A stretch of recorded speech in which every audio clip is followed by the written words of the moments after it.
Precisely. Literally. There is no point. Precisely. What is the point? There's never a top. Y'all, we're working on a new scheme. It's not a pyramid. It could be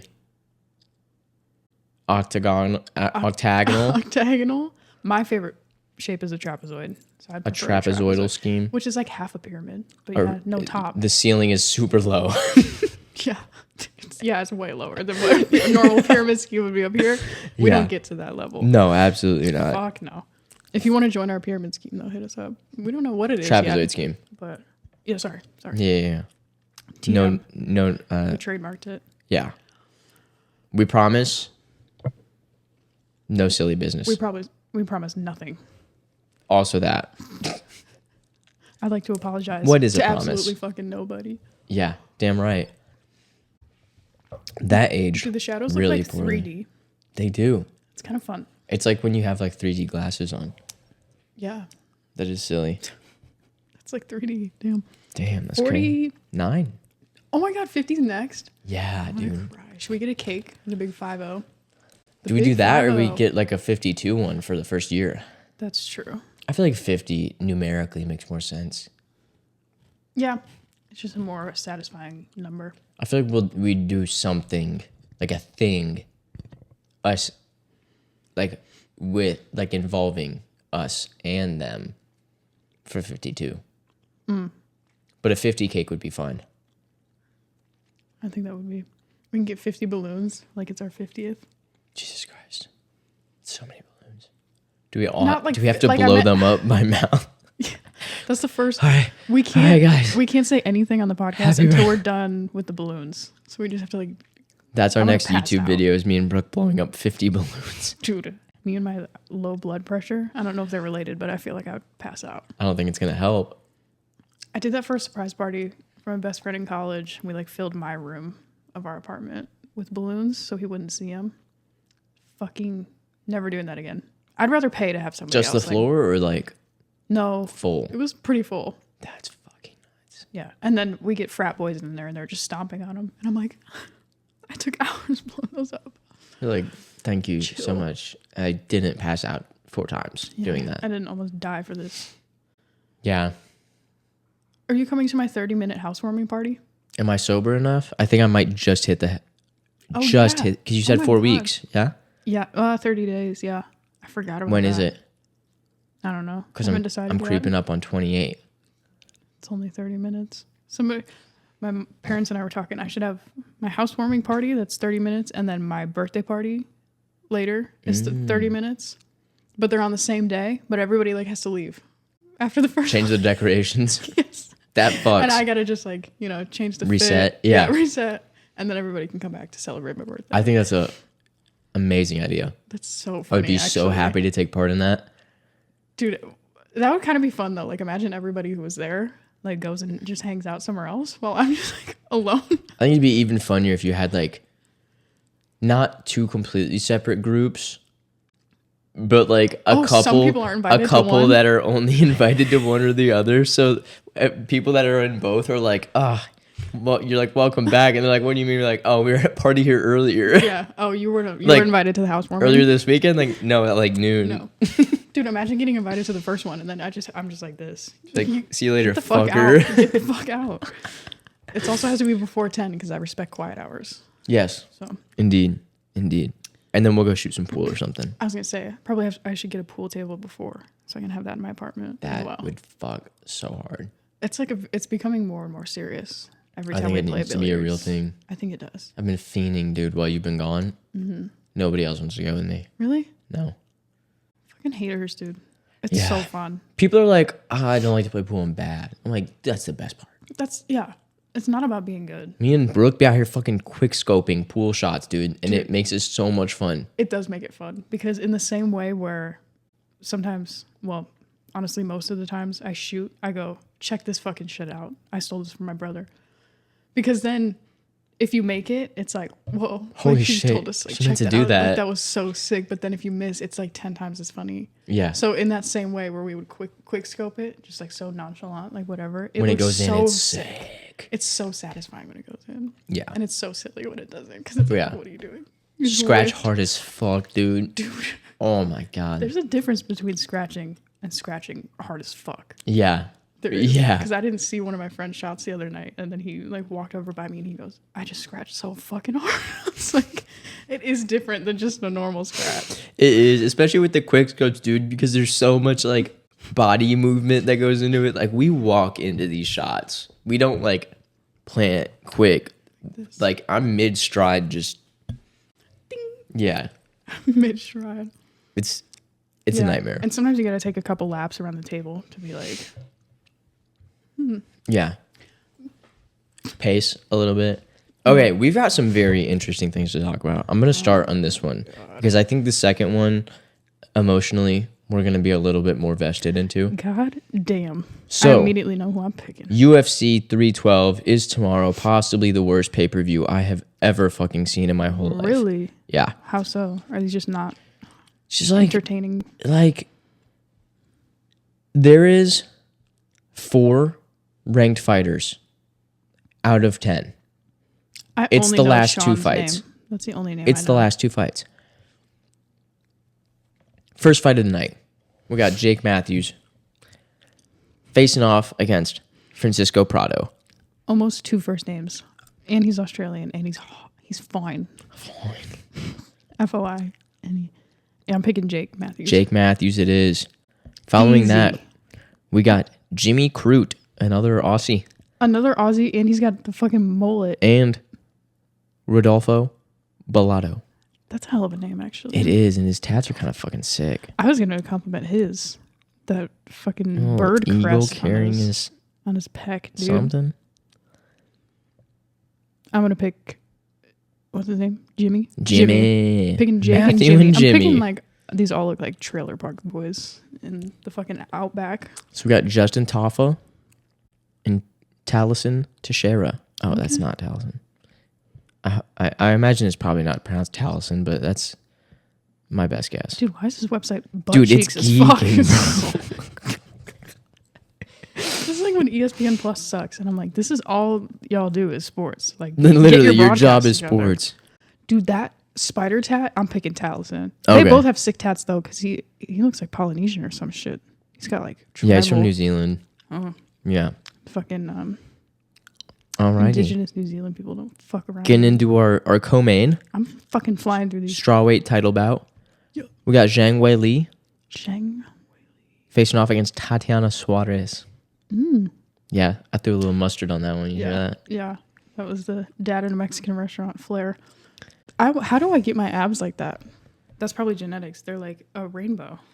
They're like curved down. I don't know. Maybe like hella. Oh, Jesus fuck. What a baddie. Her hair's fucking laid, dude. I did not want to do that. Take me back. I think that's exactly Jesus what it was fucking supposed Christ, to do. dude. Oh my god. Like, this feels like a bootleg website, but it's Am the I on UFC.com. Streamies right now? Oh my god. Like an ad blocker. Okay, I'm going to pick Tatiana. Tatiana. I feel like it was God that you just opened her up in her fucking... Word. Wait, she's 11-0? Work. Yeah.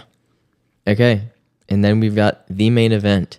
Cirque du Soleil versus... Dricus Duplessis versus Sean Tarzan Strickland.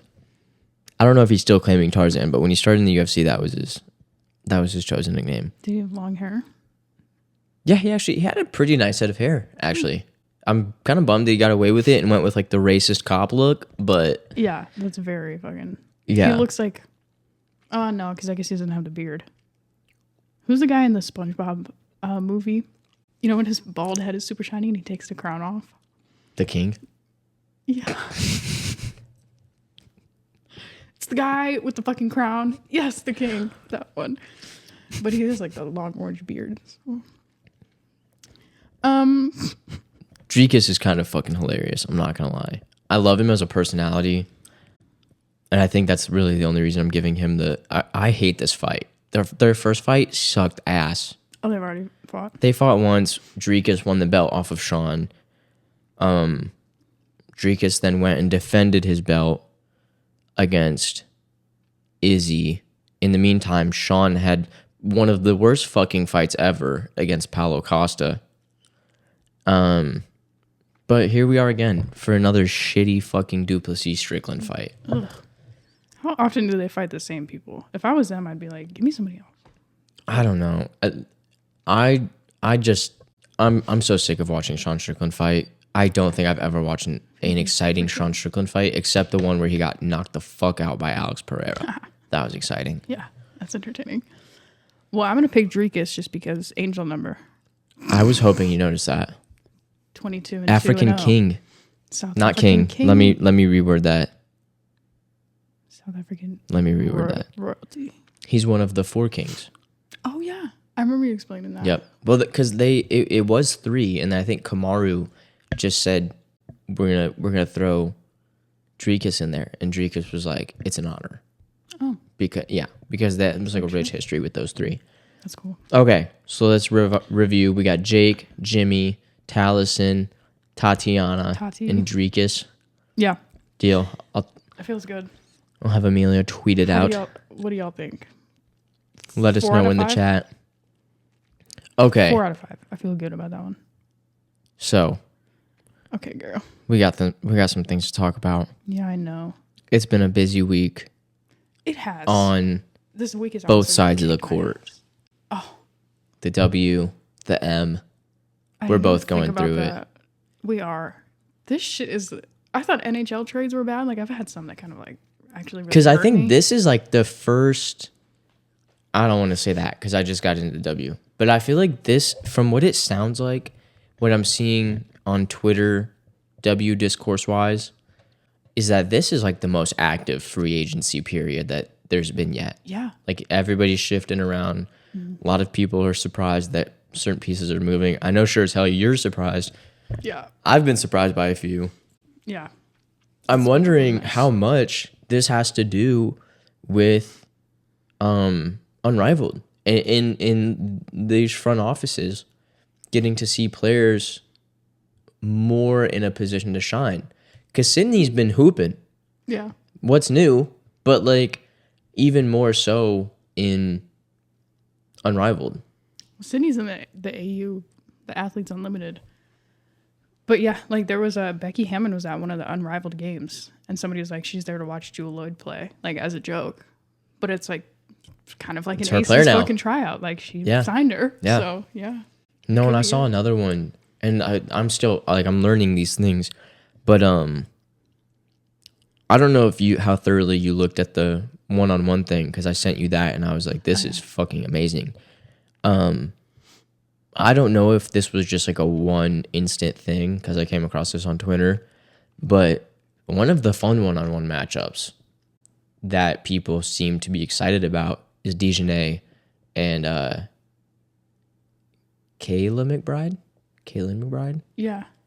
Because I don't know, I guess last season, McBride got a hard foul on Dejanay. Dejanay did not like it.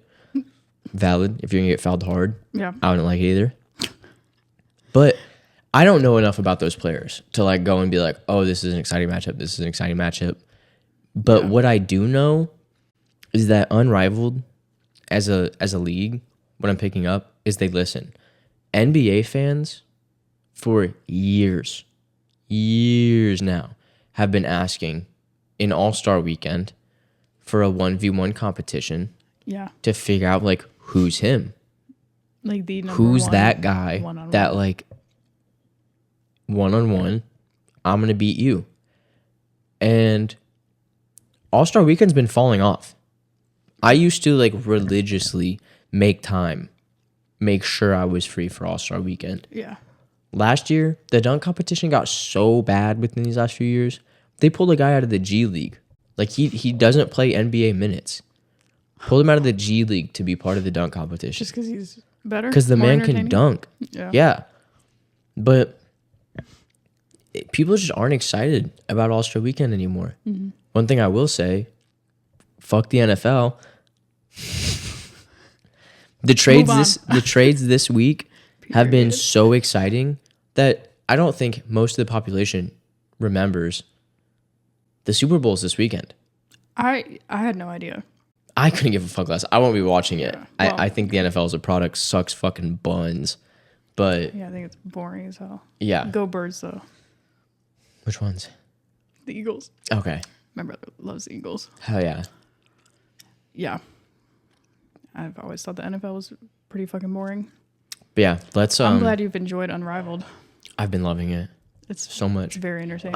I just love basketball. Yeah. So and it's more fast paced. Now that there's basketball on nights that, because like TNT through HBO, their NBA rights were only Tuesday, Thursdays, which are my busiest days. I don't get home till like 8 on Tuesdays or Thursdays. So I get like the second half, maybe a little bit of the first half of the first game, and then I'm typically exhausted by the time the second of the doubleheader rolls around. Yeah.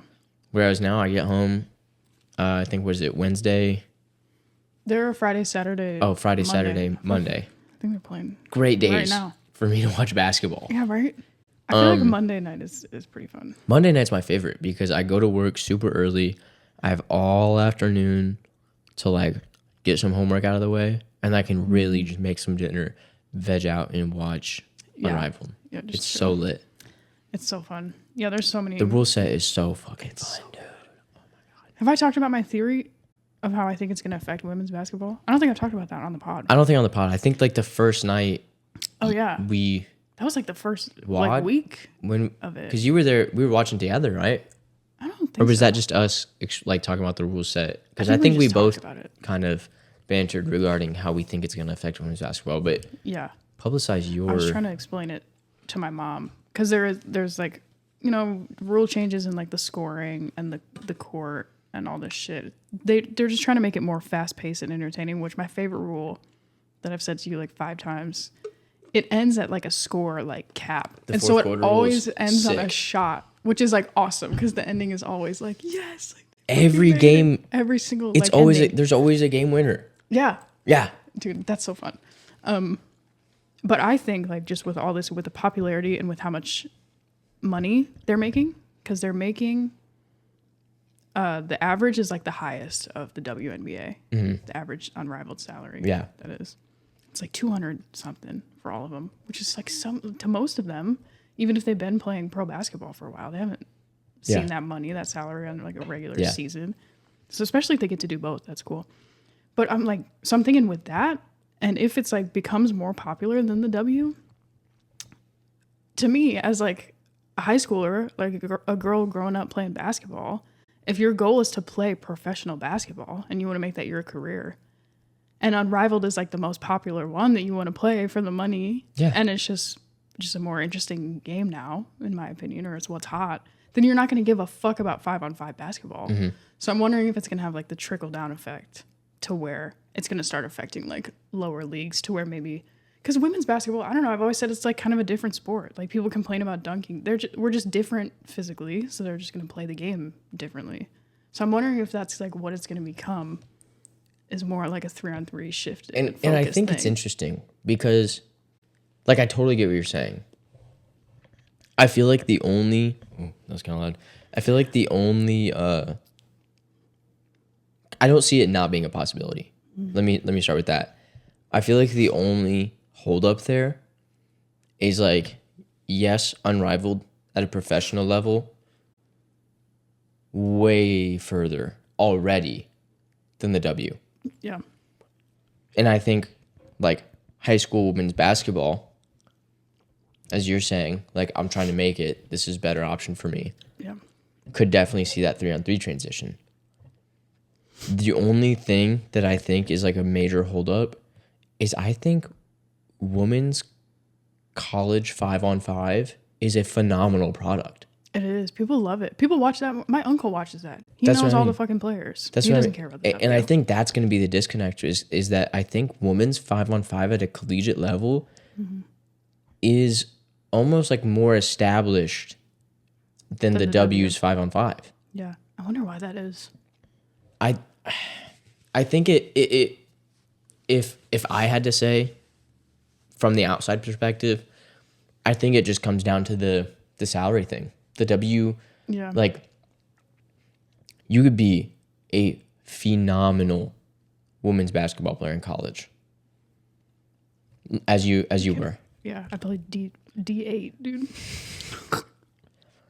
But regardless of how good you are, unless you do have that, I'm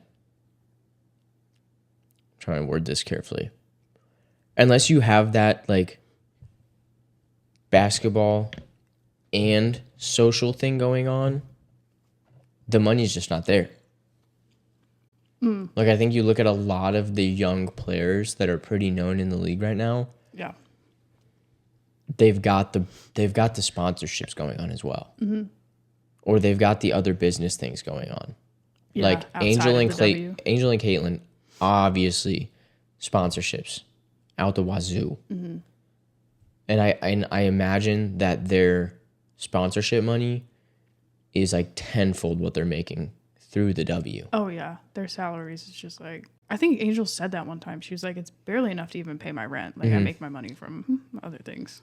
And that's Angel Reese. Yeah. The girl that was like the only other girl in the competition for Rookie of the Year. Yeah. So like, I think so for bad. young athletes, it's just not a feasible financial situation. Like when I was playing lacrosse, there was like a little bit of time where I was like, man, I felt like I really buckled down and like it would be cool to do that. I don't think I think A, I got into it late. I think B, I just didn't care enough to like really, really put the time in to get there. But when I found out that like players in professional lacrosse often have day jobs, I was like, fuck that, dude. Yeah. Like that's supposed to be my job. That's supposed to be like your full-time Yeah, thing like that I'm you supposed put all like your effort this towards. is supposed to be my career. And so I was like that's not as appealing. Exactly. Like I think the idea of like not being able to have and build like generational wealth, build a legacy outside of the world of lacrosse. Yeah. I was like, this is not that exciting. True.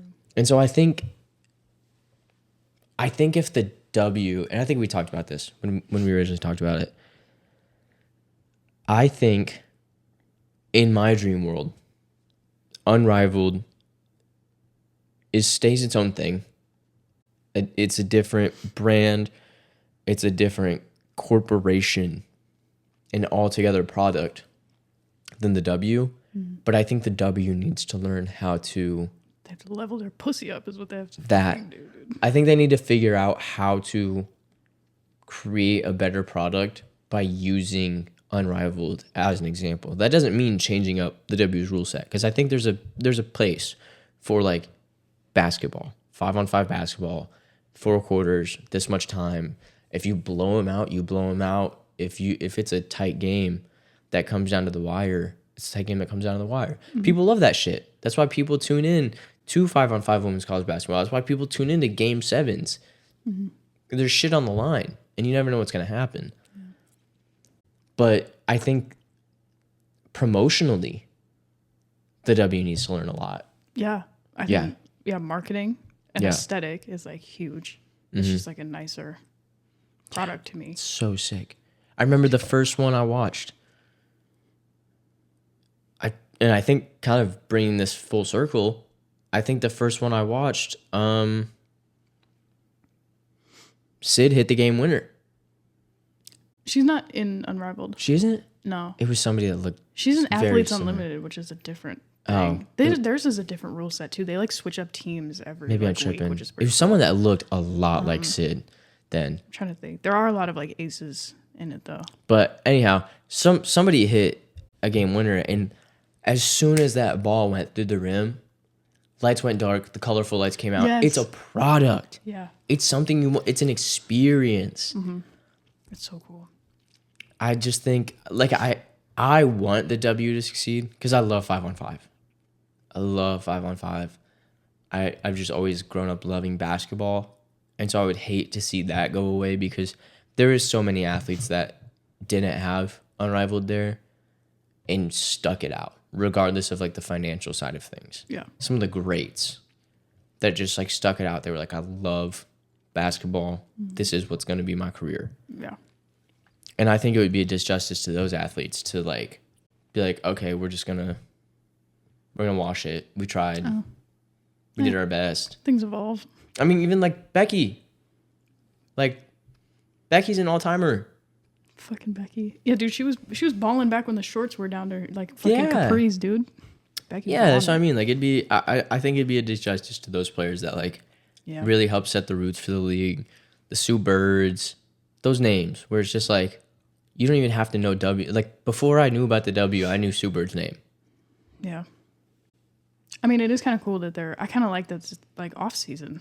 You know, Yeah. they can do both, which is cool. Because then you see your favorite W players also playing with some of your other favorite W players on the same team. That's another fun part of it. Yeah, that is also cool. And I think it reminds people that, like, on the court, these people are competitors, yes. But just like in the NBA, just like in the NFL, these people are, like, for the most part, they're all friends. Yeah, and it's small, dude. There's only 144 of them. Like, they all know each other. Yeah, like, for the most part, all these people are cool, and it's fun. I don't know if you got to see... college together. Who was the two that had, like, the handshake, and they both, like... Oh, the goggles. The goggles thing. That was Alicia Gray and somebody else. It was sick as fuck. Going hard. And I think it's fun, because you also see them having fun. Yeah, like, they have a good time. And they get passionate, too, though. There was one girl the other day that just like missed a layup during the game, and like a foul happened or a timeout got called, and her teammates all came on just like laughing, and she was there laughing, and they're walking back to the huddle. They're having fun. That's the shit that I eat up. That's the reason I like that Aces team so much. It's fun to watch. Having a good time. Liked, dude. Literally, like half of them are gone. You can join me in LA if you want. I mean, I was talking to my mom about this because there's people who like I grew up in Chicago, so you're a Chicago Blackhawks fan. Mm-hmm. But there are people who just like love hockey so much that they'll buy any fucking jersey that they want. They're like, oh, dude, that Maple Leafs jersey is sick. I'm getting it, even though it's not like their team. I was like, I think that's what I'm going to be for the W because I just like a lot of these women, and now they're going to be moving around. And so I think there's going to be still like teams that I don't fuck with, but I'm like, I'm going to be a Dallas Wings fan this season. Fuck it, you know? I'm a big... Yeah. I'm a big like advocate for the mentality of picking a team. Like that's your team, but still being allowed to support players that you enjoy. Yeah. Cause that's my thing. Like prime example. If you're listening, brother, I love you. I'm not talking shit. You just made a great example of the thing I hate about some sports fans. God. Big trade. Luka Dončić for AD. Obviously, there's a couple little pieces here there. But somebody texted me. And they were like, yeah, I think I'm like, Luka's gone, so I think I'm just going to be a Lakers fan now. So you're only following one person around? And I was like, no. I straight up texted him. I was like, it's not that easy. And he was like, it literally is. And I was like, no, it's not. Like, you weren't there for the Robert Sacre era. You weren't there to like I have for... this summer, 5 years, had to defend the COVID title because people said, oh, Mickey Mouse Championship, gimme ball. Like, yeah, they want to discredit it because it wasn't the traditional. But if you listen to the players, the way the players talked about that era, that was the most pure basketball they were playing because there's no fans. Yeah. There was no extra shit. It was a fucking scrimmage. It was a long 5-on-5 scrimmage. And a lot of the players were like, that was probably the hardest basketball I played. I mean, obviously there was like the health shit that you had to worry about, all the tests every time and all that. Yeah. But in terms of basketball being played, people loved it. I loved watching it. It was pure basketball. Yeah. I remember like sitting down and staying up the night of Kobe's last game because he was going off. And I was like, I can't go to bed. I know I got school in the morning, but like, I'm watching history. Can't go to bed. Yeah. I remember those years between Kobe and LeBron where it was like Lonzo, Brandon Ingram, Josh Hart, like dudes that just like were not going to bring us a championship anytime soon. And just sitting through that. The Alex Caruso era. I still miss you, Alex Caruso. Please, if you ever have the chance, come back. The Kyle Kuzma era. Like, so it's like the history. It's like going through it as a fan. Like, yeah, you can't just like show up and be like, yeah. And I was also like, dude, bandwagonish. You're super bandwagonish. Yeah. Because the Lakers are also 30-19. They're a top 5 seed in the West. Dallas is not. Oh yeah, so it's easy right now. It's super easy right now. Over. You have the two of like the 5 best basketball players in the world on the team. It's super easy. Yeah. Don't get me wrong. I was really bummed out to lose AD. I've loved him since he entered the league. I've wanted something bigger for him than New Orleans for the longest time. To see him go to the Lakers, I was stoked. He was a major contributing piece to that championship we got. When did he get there? 2019 or 20. Okay.